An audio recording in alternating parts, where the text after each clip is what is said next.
Hi hello नमस्कार. आजच्या व्हिडिओमध्ये तुमचं खूप खूप मनापासून स्वागत. तर आज आपण कोणतंही वाटण न करता झटपट चविष्ट शेवग्याच्या शेंगाची आमटी बनवणार आहोत. बरेच जणांकडे वेगवेगळ्या पद्धतीने शेवग्याची शेंगाची भाजी बनवत असतील तर आणि डाळ घालून ही आमटी बनवत असतील, तर त्यातलाच एक प्रकार आपण शेवग्याच्या शेंगाची डाळ घालून ही केलेली आमटी, वाटण न घालता शेवग्याची शेंगाचा रस्सा भाजी बनवणार आहोत. तर सगळ्यात आधी बाजारातून शेंगा तुम्ही घेऊन आणाल तेव्हा खूप जास्त पातळ किंवा जाड घ्यायची नाही. मध्यम आकाराची छान गाभेदार, छान हिरवीगार अशी शेंग आपल्याला निवडून आणायची आहे. शेंग निवडताना दाबून बघायचं, हाताला जर घट्ट लागलं तर आपल्याला ती शेंग आपल्याला घ्यायची आहे. पोकळ शेंग आपल्याला अजिबात घ्यायची नाही. तर आता इथे मी शेंग घेतलेली आहे. साईडच्या रेषा या प्रकारे आपल्याला काढून घ्यायच्या आहेत. जास्तीच्या आपल्याला या रेषा काढायच्या नाही. 3 मध्यम आकाराच्या शेंगा मी इथे घेतलेल्या आहेत.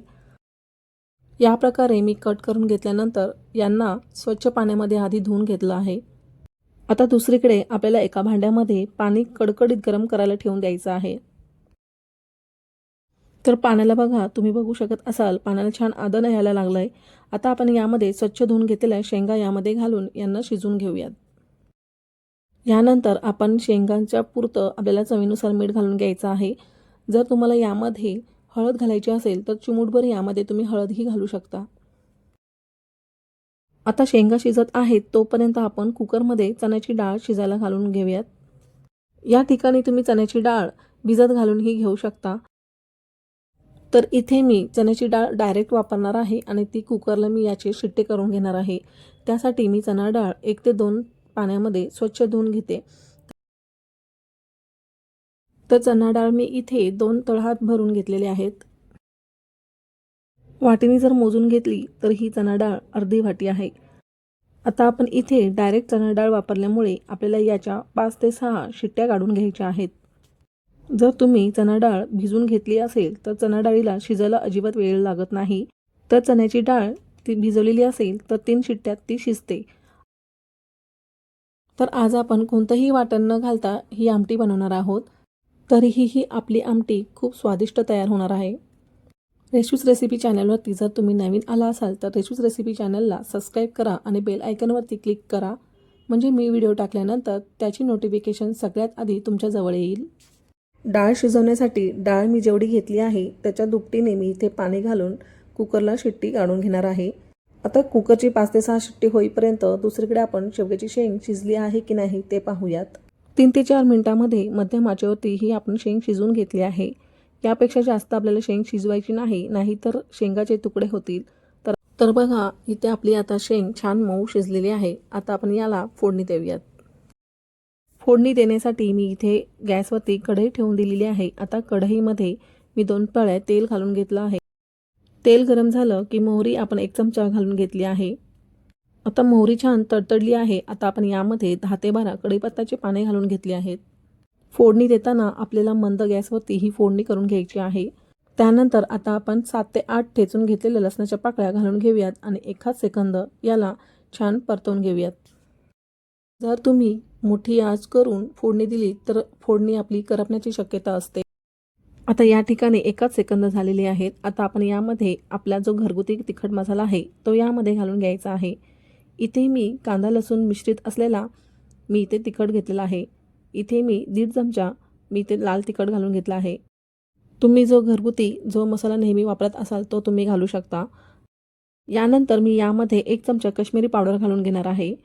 तर काश्मीरी पावडर घातली की आपला या आमटीला छान तरी यायला मदत होईल. सोबतच या ठिकाणी मी इथे अर्धा चमचा हळद घालून घेते. यानंतर मी 1 चमचा धने पावडर घालून घेते.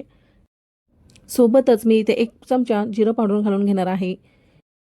छान याला आता 1 सेकंद परतवून घेऊयात. जेव्हा मसाले छान भाजत आले की छान सुगंध यायला लागतो तेव्हा आपण यामध्ये शेंग आणि शेंगाचं पाणी घालून घ्यायचं आहे.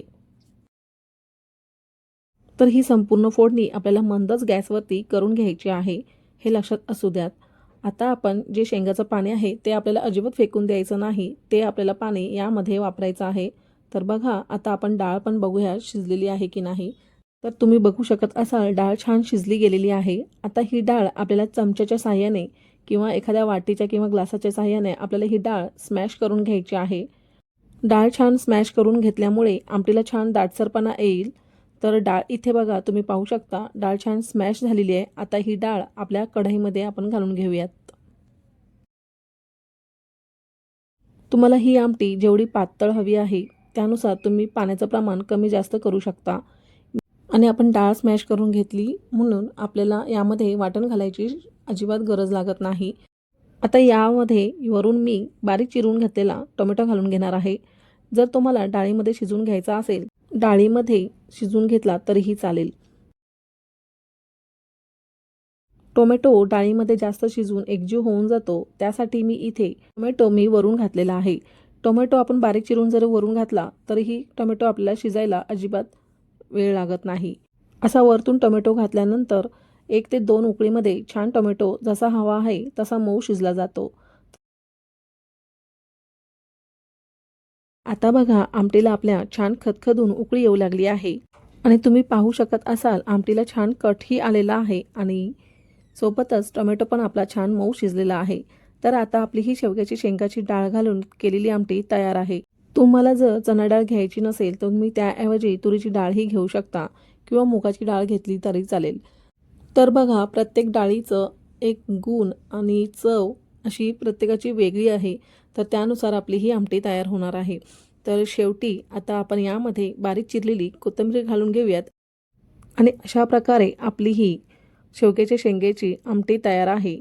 तर यामध्ये आपण कोणतंही वाटण घातलेलं नाही तरीही आपली ही आमटी तेवढीच दाटसर आणि उत्तम चवीला छान झालेली आहे.